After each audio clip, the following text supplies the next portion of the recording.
Hey everyone, so I've pulled a card for you all out there today asking, what do you need to do today to attract more money into your life? And the Eight of Pentacles came through. And so this is really like the message that I get with this is focus. Really focusing on what it is that you want money-wise and getting clear on that.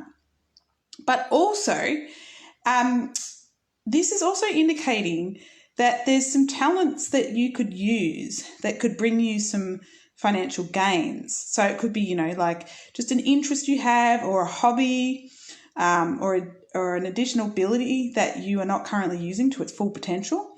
So think about what it is, something that, that you are interested in that you probably think you probably don't realize that could make you some money, right?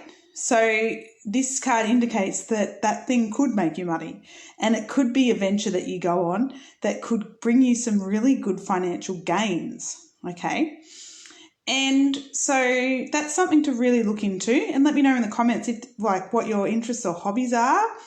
I'd love to know, and let's see if we can't make them into something that you make money on so that you're enjoying every day of your life, so you're not having to go to work that you hate or don't like or are bored with.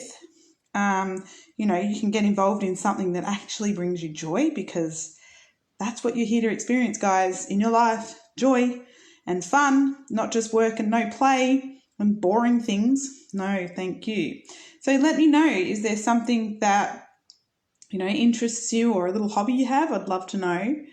And yeah, and it's about also perfecting that too, and really getting really honed down and focused on it, getting really good at it.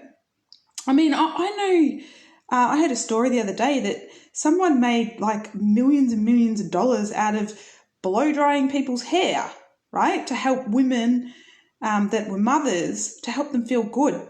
And they ended up having to open like 5 different businesses or something crazy like that, and making millions and millions out of that because the woman liked to make mothers feel good by blow drying their hair. That was something that interested her.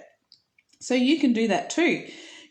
Whatever like you love to do, that could bring you some really nice financial gains. All right. And also just getting clear on the amount of money you want, focusing on that and focusing on that it will come in for you. Alrighty, let me know in the comments if this has resonated. Let me know your hobby, your interests. I want to know what you want to start to look at to bring some more financial gains into your life. Make sure you like it if you like it, so I know that you like it and I can bring you more. Subscribe, hit the bell notification so you're notified of upcoming readings and videos that I do. And thanks for being here, and I'll chat to you all soon. Bye.